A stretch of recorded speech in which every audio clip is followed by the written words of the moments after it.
Our fathers did not understand your wonders. They did not remember your many kindnesses. Isn't that one of the premises that I said at the beginning? That we are going to look at the role and the effect of remembering what Yah has done and how that affects our covenant keeping.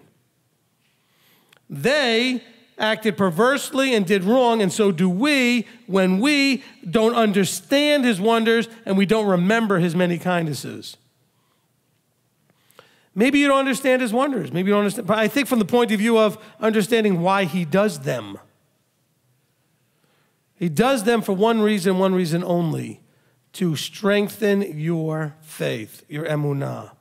He doesn't just do it because he likes you. He does it because and the liking you thing is built into this. He does it because he does like you, but he doesn't do it just because he likes you. He does it because he wants you, because he likes you, to have your faith strengthened. He's not just doing it just because he likes you and wants to be nice to you. He's doing it because he cares about you, to have your strength of your faith built up, to have that strengthened. He says that, but notice the link here. Sinning, acting perversely, doing wrong is somehow linked to not understanding the wonders and not remembering the kindnesses. This led to rebellion. So I think we can make a linkage here reasonably to sin, acting perversely, and doing wrong to rebelliousness. You need to be in some sort of rebellious place to do those things, to act perversely, to sin, to do what's wrong. Our fathers in Mitzrayim, in Egypt, did not understand, but they rebelled by the Sea of Reeds. So what were they doing at the Sea of Reeds? Well, I don't know why they just didn't wait patiently for him to split the sea. Well, they had no idea he was going to split the sea. What they did was they saw themselves stuck in the literal rock in a hard place. They had the sea, they had the mountains, and they had the Egyptians. There was no place to go.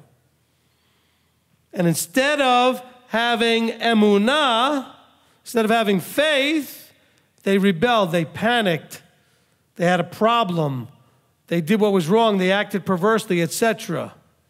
This is the issue for us as well.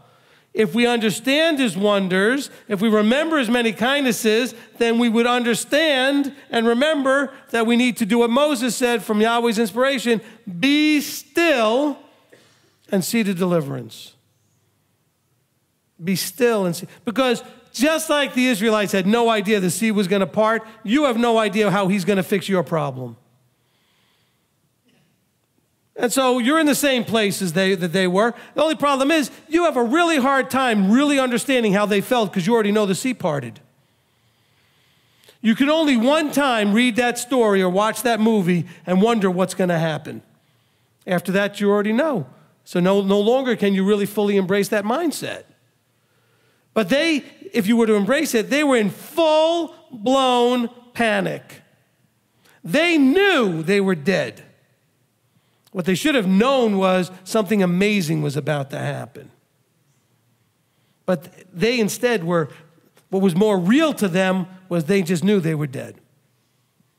And so they rebelled against Moses, they rebelled against Yahweh, they just were, oh great, you brought us out here just so the Egyptians could kill us by the water. We got no place to go.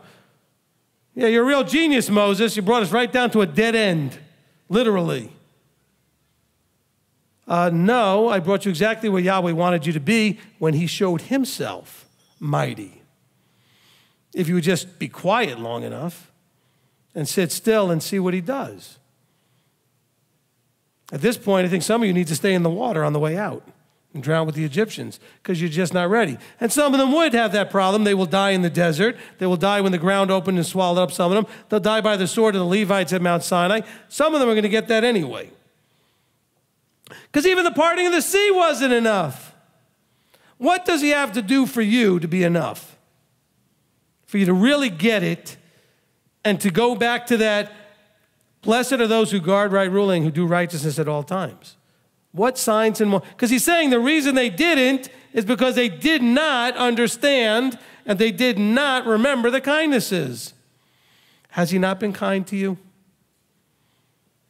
I mean, many of you have even told me, I don't deserve this.